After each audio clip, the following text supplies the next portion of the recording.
wasa baby a womo de adwuma womo ye pa ne se womo dua eye cashew nut ye friend sen ne twi kra friend sen atia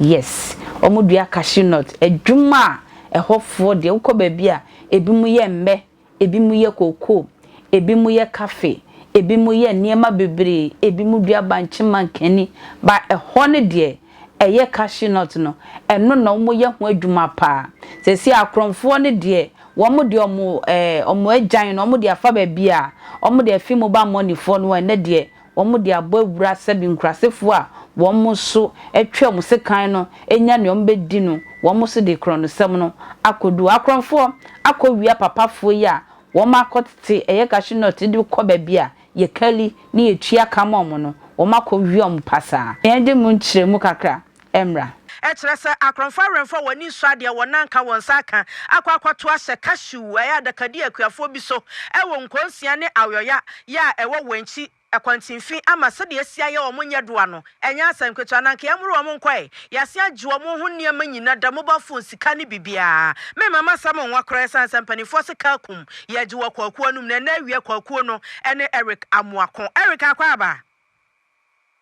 ahoma na ni amoayen na dia yensa kano no Eric baba bio na fei dia ekoso a enkrofo ye kwato hye wo mo so ene wo mo wie ye babia sabre wo mo wo no wodi mu amanebo abraye gusu eka cho se heritage month said dia Ghana ye di ye fa ahudie ya finhia na ye di ase ani so se abre bia e beba fenama mu no ye bema ya fade bibia wo ye ho adanso se ye Ghana fo no sa bosumi nu mu a ene wo enu nti ena ahwe ye chi ene ye nchenchem ye twa ye studios no ba hu se Ghana ye nuoma ye kua ba ne anwenwen de bebre e wo studio ha ye yi na di ni ada na di e de a kire wo se ye da so a e Ghana fo ma ye remfi bebia ye fi Eric Amoako akwaba mejo so sejo Eric na akuafo abre ene atofo ekoto cashew ene ese akromfo akoye wo masa no kire ye mu e de na si ye sejo me da se sabe do be pie mu ewo enkura na wo kan ya nkonsia na ayoya ani nyina ewo wanchi ekwan so ni nyina ne se open kese ba ko a ono na wo yekuani a ofiri mefu mu a oba na wo pese ode nani akiri mu ewo ba bia omo eto cashew na opese okonya kakra to no ho opanyi kwaku amankona a wanya mfie no 58 years a oye farmer oduru kwan mu na ni nua ba konso ho no fa ne tana ne moto so se omode omani akiri mu ewo ba bia ombetimi akwakoton omo cashew na no no moti se akonfo maako enum miensa ekutatu na mienu ekuta ma na tu akasa na ho na mu ginae na omoto hye ono so bro mo femfram na ho na mrante na sade omani akiri mu ewo cashew dealer na oni obroni ba ko na na mo no se fe no Bia Collins ono so nya mfisia no 28 years omudo omani kire sa ankofo so kwadwo musika na ewo mo nche ewo depo ho nyina na omo bro mo femfam disika ekuta omo eno mobile phone so nyina na no na enkra ene mofra ne mpanyfo eno mo wo ayoya ne konsia kire se omo sere mpanyfo se eho no ma yehu esan se edu cashew breso amanfo to cashews amanfo ye mfu ne niema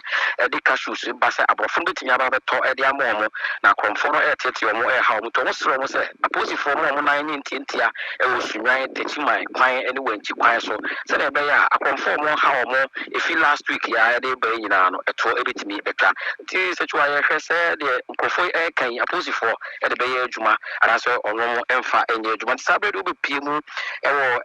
konsia ene ayoya penfo hwe se omo beboa na ono mo prepare nyina omo kwase hospital no omo ho ebetimi atomo Yo, Eric, ene na boyemu e. Yesi mi krom tan no number 1, German South. Enkro na nanum bi akwaka bomu ama boho ayesi ama womo no. Womo akwakọ bubu de di kan kra no. Hwan na ye mechanized boho no. Hwan na di kan tu nsuo no ema womo.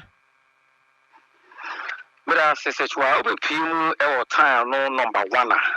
areho sema PM ewo ho no abante ba ko a ono executive member NDC or strong pa na o kire se ohina na ote akunwa so asarbre wonya ne ba bi ko na di tumi ni se ne nsa se ne manfo a opim ewo kronu a efe no tan no number 1 a ewo German South Obroman tamu a efa no a owura kronu no eni nsuo the other end no ewo nsuo eno na ma abrante Joseph ye na adwen se ene obetu nsuo afi baabi a ne fie no wo no na ode afafom a e de ababa beduru kuru no a ufiri bridge ni so ana wura mu no na wa hwese obetimi aboa ne manfo no omotimi anya nsuo ewo ho na eno na hemfo miensa baako edin ene nana konsu no na baako ka ho enso ede nana Gabriel Augustine na baako nso ede nana Techi ono nso etere se enya de a obeti ase ama mpayfoi aye ade a ompeso omoye ede makuru na no no mo 3 days se 3 days ni so ade no mbebu egu se so ampampa nana konsu no na nana Techi Gabriel na nana Techi Augustine me ensa no mo de hye mo no ye 3 days ni so ye no pepepe na ba akokotwa mu e wo ba bia na brantie no asese nyema ne kama nko mo wo ho no ebenya nsu anom 20 minutes time no mu se ade ni nyina dwere fom a omo dwen ho a omo enti ase sanse mpayfo no kyerɛ mo se abrantie ne ya ade no wa magi tumi amfiri ono mo eho ansa na o ya ade no nti enya ade a ombema ade no agina so ewo ho aba omanfo ho etimi enya nsu ti se twa be pie mu ewo wa kurom kan no number 1 a de asie no Trememu ye abamu ano agi krosika ene ode ye nsuo no timamufo no si nsuo no wo mpe ana se nananom se wa mo amane keke enti ne adwura de yagui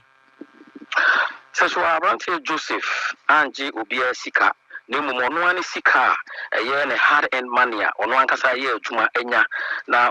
ne manfo enya nsu enom ntino ono ankasa eye nsu no e de amom we san se wura kuru mu a babi ono te no waye bi wo ho no ma mo wo ho no nya nsu no na wura kuru mu a santan fa ho no nso nya nsu no eno nti no ono ade ne sika eye saade na mpemfo aye saade enya ade a oje obi sika ne mu mpemfo no tere se abrantie no eye ade no wa ma bebo ono mo amane nti no mo share 3 days se saade no ombedwuregu ampampa no 3 days ni so ye no adwuregu sara uhunu saa ho nti se twa abrantie na ade ono ane sika e na ode ye wa ko sika amfiri bia ho wo mo de bibi na bubo mu bu no ana se wo mo kokotwa mu ho keke e na ade no dwuregu ye se twa spiritual business senia okai o show se about 3 days allegedly ehemfo no e bubu ye san say physically obi a nso wo mo ankasa ebu agu there be 3 days no mo de ma brantie ne se wenya ade na oye na